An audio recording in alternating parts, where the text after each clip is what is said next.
Ladies and gentlemen, there are moments in life, quiet, often unnoticed, when the air thickens with unseen meaning. These are not the times of loud applause or grand declarations.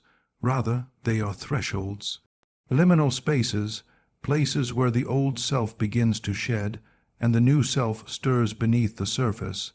At such times, though the outer world may seem still or even chaotic, a profound inner shift signals that something greater is unfolding. We speak today of these signs, not as mere motivational slogans, but as deep archetypal whispers from the psyche, truths embedded in the soul's journey. If you find yourself standing in this mysterious space, you may be on the verge of entering the best stage of your life. Before true transformation takes root, before any new chapter truly begins, there is a certain unease that quietly settles into the rhythm of your daily life. It does not arrive in dramatic fashion, and it rarely announces itself. Rather, it creeps in subtly, showing up as a vague sense that what once brought you comfort no longer does. The places that once felt like home begin to feel smaller, more confined. The conversations you once cherished start to sound repetitive, as if the words have lost their flavor. Even your own habits, those automatic routines you performed without thinking, start to feel like obligations rather than choices. This is not a signal of something going wrong. In fact, it is often one of the most profound signs that you are beginning to outgrow your current identity, that some deeper aspect of you is stirring, stretching, preparing to emerge. At first, you may resist this discomfort. You may try to double down on the familiar, clinging to what has always worked, insisting that this is just a temporary phase. You might seek distractions or fill your calendar with noise to drown out the quiet truth that's forming in the background. But eventually, even your distractions begin to feel empty. The truth is that something inside you has shifted, and you can't feel it. The job that once validated you now feels like a cage. The relationships you maintained out of loyalty or history begin to drain rather than nourish you. You feel this aching sense that you are meant for something more, though you may not be able to name what that is yet. That ache is not weakness. It is the soul's first signal that it is time to move. It is the signal that your deeper self no longer consents to live within the confines of roles, masks, and patterns that no longer reflect your truth. There is no need to panic when this discomfort arrives. It is not chaos. It is the cracking of the old container so that something larger can be born. And often, this stage of discomfort is not marked by dramatic events, but by quiet shifts in perception. You begin to notice what drains you and what gives you life. You begin to see the little lies you've told yourself about what success looks like, about what kind of life you should want, and they no longer hold the same power over you. You start to withdraw your energy from things that no longer resonate, not out of bitterness, but because they simply no longer feel alive to you. This pulling back can feel isolating, even frightening, because it often leaves a temporary void. You are no longer who you were, but not yet who you are becoming. This in-between space is sacred. It is the cocoon before flight, the dusk before dawn. And though it may feel like you are unraveling, you are actually being rewritten from the inside out. If you allow this discomfort to do its work, without rushing to fix or flee it, it will slowly begin to reveal its purpose. It is not there to punish you, it is there to awaken you. The unease is a compass pointing toward greater alignment. And in time, you begin to realize that this discomfort is a gift, because it means you are no longer asleep. You are no longer numbing yourself with comfort. You are becoming aware. And in awareness, you gain the power to choose again, to choose from a place of truth rather than fear, from inner clarity rather than external pressure. What follows this period is not guaranteed ease, but it is guaranteed meaning. It is the beginning of a new stage of life, one not built on illusion or approval, but on the steady, grounded presence of who you truly are becoming. There comes a point along the inner journey when the noise of the world, once so alluring and constant, begins to lose its grip on your attention. The television blares, the phone vibrates, the feeds scroll endlessly, but something in you is no longer seduced. You begin to feel a subtle pull in the opposite direction, not outward, but inward. Where once you may have rushed to fill every spare moment with sound, people, movement, and validation, now you find yourself pausing in the quiet, not because you are bored or tired, but because solitude is starting to feel like a sanctuary rather than a punishment. It is not the same as loneliness, which feels hollow and despairing. This solitude feels like a return, a homecoming to a self you lost while trying to be everything to everyone else. You begin to listen, not to the voices around you, but to the one within that has waited patiently beneath the noise for your attention. At first, this stillness can feel foreign, even uncomfortable. You might sit alone and wonder why you're restless, why silence feels louder than any crowd you've ever been in. But with time and intention, you begin to realize that what you are experiencing is not emptiness, but space, sacred space, unpolluted by expectation, where your thoughts, your longings, and your deeper knowing are finally given room to breathe. It is in this space that old stories rise to the surface, not to haunt you, but to be seen and healed. The silence becomes a mirror, and though you may initially flinch at the reflection, something stronger in you stays. You begin to confront aspects of yourself that were too easily buried under social obligations and performance, and strangely, you do so not with harshness, but with curiosity. You start to ask real questions. What do I truly believe? What brings me alive? What parts of me have I silenced in order to be accepted? And are those sacrifices still worth making? Gradually, solitude stops being something you schedule or avoid. It becomes something you need, something you crave in the same way the body craves rest after too much movement. In solitude, you discover the richness of your own inner world. Ideas come not from effort, but from stillness. Emotions that once confused you begin to make sense, because you have given them a chance to speak without judgment. You find a rhythm in your own breath, a softness in your own presence. You realize that you are not empty when alone. You are most full. The constant hunger for external input dulls, replaced by a deeper hunger for truth, for alignment, for something real. And this hunger leads you not to the surface pleasures of the world, but to the depth of your own being, where the roots of change take hold. Others may notice this shift in you. They may ask why you're quieter, why you no longer chase the same dramas or participate in every invitation. Some will misunderstand, some may leave, but you won't feel the same desperation to be understood or to explain yourself, because in solitude you've begun to understand yourself in ways that make external approval feel less necessary. You recognize that connection is most meaningful when it arises not from fear of being alone, but from the overflow of someone who is whole in their own presence. From this place, relationships become deeper, creativity becomes more authentic, and decisions become guided not by impulse or insecurity, but by inner wisdom that was always there, waiting for silence to reveal it.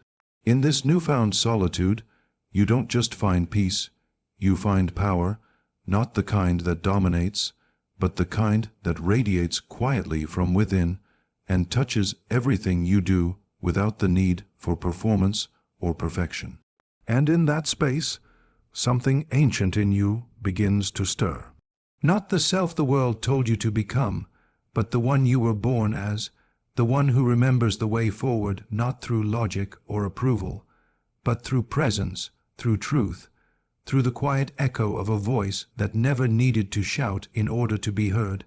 There is a profound moment in one's inner evolution when the weight of the past begins to shift, not because it disappears or is forgotten, but because it is finally seen through a different lens. The events that once defined you, the heartbreaks, the betrayals, the missed chances, the shameful choices, no longer speak with the same authority they once held. They do not evaporate, nor are they denied, but they begin to lose their grip on your identity. You stop carrying them like chains and begin to examine them as maps. Something subtle changes in the way you relate to your memories, and suddenly, the moments that once made you feel small now stand before you like teachers with calloused hands and eyes full of hard-earned wisdom. You begin to understand that what happened to you did not end you, it formed you, not in a way that broke you beyond repair, but in a way that deepened your soul's capacity for empathy, strength, and insight, where once you may have rehearsed your story as a defense, as a reason for your wounds, your caution, your anger. You now find yourself revisiting those same stories with a softer voice and a wider perspective. You begin to witness your younger self not with judgment, but with tenderness. The mistakes that once haunted you now become invitations to compassion, because you finally see the pain beneath them, the fear, the longing to be loved, the desperation to belong. And in seeing that, you realize something else. The person who made those mistakes is no longer the one standing here. A new awareness has arrived, and it brings with it not the burden of guilt, but the grace of understanding. That grace becomes the beginning of freedom, because when you no longer need to hide your past or armor yourself against it, you reclaim a part of yourself that was lost in the silence of shame. This transformation is not loud. It does not require grand gestures or public declarations. It happens quietly, sometimes in the stillness of the night when a memory arises, and, for the first time, you do not turn away from it. You sit with it. You let it breathe, and in doing so, you find that what once held pain now offers clarity.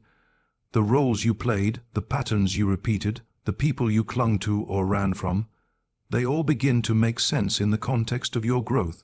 You begin to trace the threads between then and now, and you see how each chapter, even the dark ones, contributed to the becoming of someone more whole, someone more awake. This is not about romanticizing suffering or pretending it didn't leave scars. It is about refusing to let those scars be the end of your story when the past becomes instruction rather than identity. Your relationship with the present changes as well. You move through life with a quieter confidence because you know where you've been and what it cost to arrive here. You don't need to prove yourself in every room or outrun every doubt because your foundation is no longer built on avoidance. It is built on integration. You've looked at your wounds and decided they will no longer dictate your worth. You've walked through fire and now understand that healing is not forgetting, it is remembering without becoming undone. In that remembrance, you gain wisdom that cannot be taught in books or borrowed from others. It is the kind of wisdom that only comes from lived experience, from standing in your own ashes and realizing that even there, something sacred remained, and as this shift takes root, a strange and beautiful freedom begins to emerge. The freedom to choose a new story, to build a future not out of fear of the past repeating, but out of reverence for what you've learned. You start making choices that reflect who you are now, not who you were then. You stop reacting and begin responding. You recognize old patterns trying to reassert themselves, but you don't fall into them blindly anymore. You pause, you reflect, you choose. And in that choosing, moment by moment, breath by breath, the best stage of your life begins not with fanfare, but with a deep, undeniable sense that you are no longer running from who you were. You are walking fully into who you are becoming. There is a sacred and often terrifying moment on the journey of personal evolution when you become willing to lose what once seemed essential in order to discover what is truly aligned with your soul. This moment does not come wrapped in certainty or comfort. It arrives wrapped in quiet courage, often disguised as confusion, fatigue, or an unexplainable sense of misalignment. You begin to sense that something in your life no longer fits, though from the outside it may still look perfect. The job that once gave you structure now feels suffocating. The relationship that once gave you stability now feels like a compromise. The identity you built so carefully begins to feel like a costume, and you can no longer pretend not to notice the discomfort beneath it. This is not a crisis, it is a calling. Something in you is reaching for a truer expression, and with that call comes the necessity of letting go, not as an act of destruction, but as an act of devotion to your inner truth. In this space, you begin to feel the difference between safety and authenticity. You realize that staying in places where your soul is shrinking may keep you secure, but it comes at the cost of your vitality. You start to see how many of your choices have been made to avoid loss rather than to seek fulfillment, and you begin to ask yourself what you are really afraid of losing. Is it the approval of others, the comfort of familiarity, the illusion of control? You realize that in order to grow, you must become willing to be misunderstood, to disappoint expectations, to risk failure, not because you seek chaos, but because you are finally prioritizing truth over appearance. And this willingness to lose is not recklessness. It is a sacred act of self-respect, a refusal to betray yourself for the sake of maintaining an illusion. As you step into this space of surrender, a strange paradox emerges. The more you release what no longer aligns with your deepest self, the more grounded and whole you begin to feel. There is a clarity that comes not from knowing what's next, but from knowing what is no longer acceptable. You may not have the map, but you know the direction, toward integrity, toward presence, toward meaning. And in this process, you begin to recognize the difference between being full and being fulfilled.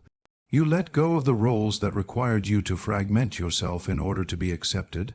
You stop chasing things that were never meant for you, not because they were bad, but because they were no longer true.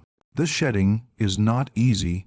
It comes with grief, with fear, with moments of doubt so sharp they take your breath away. But beneath that grief, there is also relief, the kind that only comes when you stop pretending and start breathing in alignment with who you really are. People around you may question your choices. They may warn you, try to pull you back, remind you of all that you're risking. But the voice within grows stronger than the voices outside. You begin to trust your intuition in ways you never have before. You start noticing that your body feels lighter when you tell the truth, that your spirit feels calmer when you stop performing, that your energy returns when you no longer fight against your own knowing.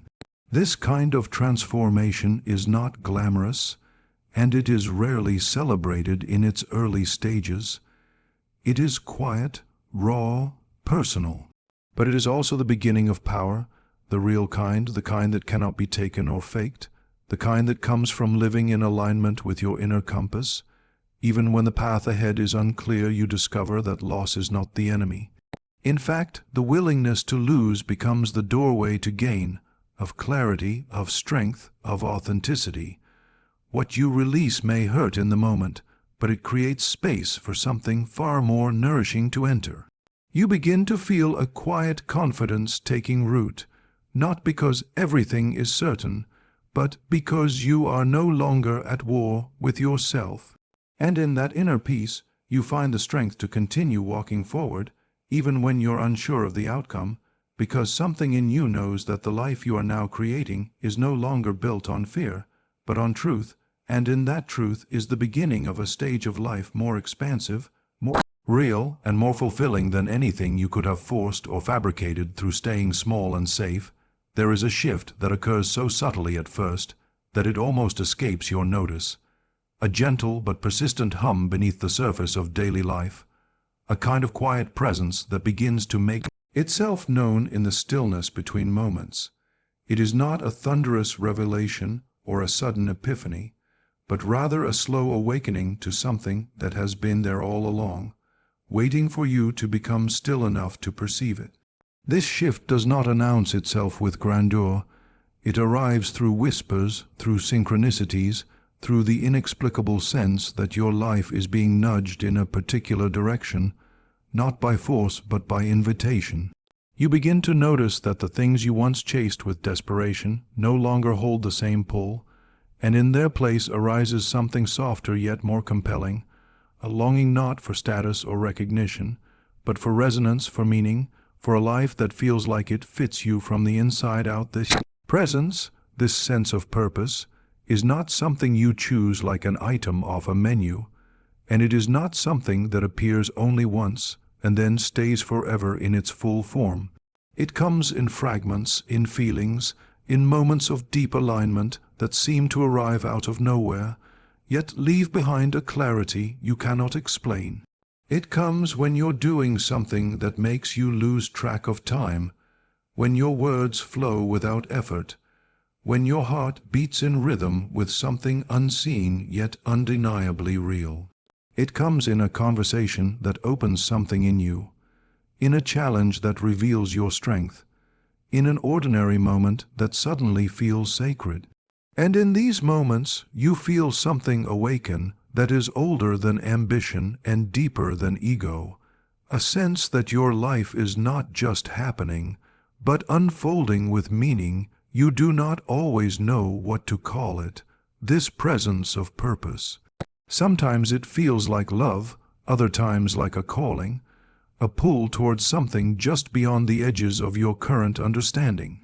It does not always give you answers, but it always offers direction, not in the form of a detailed plan, but in the form of deep yeses and quiet nos that begin to shape your decisions in ways you may not fully grasp until much later.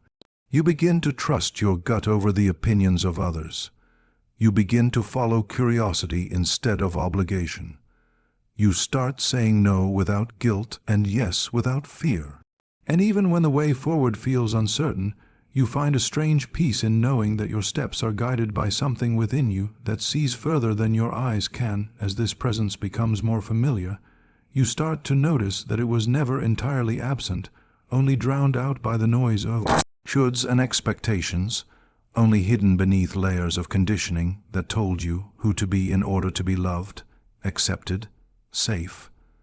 Now that you are peeling those layers back, you find that the voice beneath them was always steady, always patient, always waiting for you to listen.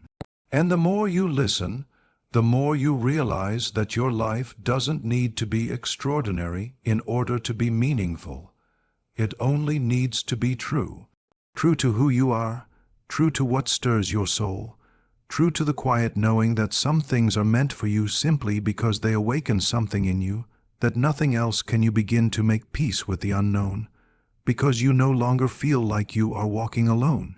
You sense that life is not happening to you, but with you, that your role is not to control every outcome, but to stay awake enough to notice the signs, to follow the pull, to align with what feels deeply alive. In this alignment, effort becomes less forced and more fluid. Relationships deepen not because they're perfect, but because they're real. Work becomes more than a means to survive. It becomes a way to express something essential, something honest. And even in the midst of struggle, you feel grounded by the awareness that your life is being shaped by more than logic or habit, that there is an invisible thread running through it all, drawing you toward wholeness, toward expression, toward a kind of fulfillment that does not need to be loud to be lasting, because it is rooted not in what you achieve, but in who you are allowing yourself to become. There is a moment in your evolution when, after all the shedding and the questioning and the searching, something quietly and almost imperceptibly stirs within you, something you have not felt in a long time, or perhaps have never fully trusted. The return of your inner child, not in the naive or helpless sense, but in the sacred reawakening of the part of you that still believes, still wonders, still dreams without cynicism or calculation. It is not the return of immaturity, but the reappearance of something pure, unguarded, and whole, something that was buried beneath layers of responsibility, disappointment, and the unrelenting pressure to grow up, to perform, to be serious and strategic and realistic. You begin to notice this awakening not in grand events, but in small flashes, when you find yourself laughing without explanation, when the colors of the sky suddenly make your heart ache with joy, when you catch yourself creating for the sake of creation rather than productivity, when your curiosity begins to stretch its limbs after years of being told to sit still and be practical at first. This sensation may feel fragile, even suspicious, because the world teaches us that wonder is a luxury and that innocence is a weakness. You may feel embarrassed by your own joy, hesitant to follow that impulse to dance, to explore, to ask questions that have no answers. But with each small act of permission you grant yourself, the feeling grows more alive, more rooted, more embodied. You begin to understand that the return of the inner child is not a regression, but a return to a kind of inner truth that adulthood tried to overwrite. It is the part of you that knew, long before you were taught to doubt, that you are not here simply to survive, to perform, to earn your right to exist through achievement. It is the part of you that knew how to be present without fear of the future, how to imagine without limitation, how to feel deeply without shame. This return is not always easy, because it comes with a reckoning. You begin to see the places where you abandoned yourself, the moments when you silenced your own joy to appear acceptable, the times you shrank your light to make others comfortable, the times you rejected your own sensitivity because someone told you it was inconvenient or foolish. As painful as these realizations are, they are also liberating because they mean that healing is possible, that what was lost can be reclaimed, not as it once was but in a new, more integrated form. You begin to parent yourself with tenderness rather than criticism. You begin to protect your wonder instead of dismissing it.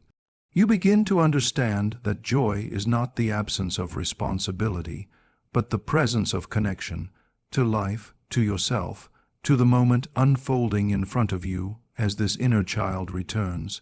Your sense of time begins to shift. You no longer race through your days trying to keep up, to catch up, to get ahead. Instead, you begin to notice the beauty in slowing down, in paying attention, in allowing moments to be enough without needing to capture or optimize them. Your relationships change too. You start seeking depth instead of performance, presence instead of perfection. You are no longer drawn to people who need you to be small or serious or useful in order to be worthy of love. You begin to find joy in things you once dismissed as silly or unproductive. You find beauty in chaos, laughter in the midst of grief, softness in a world that taught you to be hard. You begin to see that your inner child does not want to take over your life, only to be included in it, to be listened to be allowed a seat at the table alongside your wisdom, your strength, your discernment. And as you welcome this part of you back into your life, you begin to experience a kind of wholeness that does not depend on external validation or endless striving. You feel yourself returning to something essential, something original, something unbreakable, not because it is untouched, but because it has endured. And in that return, you begin to live not from fear or duty or image, but from the unshakable truth that joy is not a distraction from the journey. It is the journey itself coming home to you. If you find these signs in your life, do not rush. Do not force. The best stage of life does not arrive with fireworks. It arrives with stillness, courage, and quiet grace. It does not ask you to become someone else. It invites you to remember who you were before the world told you who to be. Stand at the threshold without fear, for the unknown ahead is not a void. It is the place where your truest self waits. And when you step forward, you will not be walking away from the old. You will be walking toward the wholeness that has always been yours. Thank you.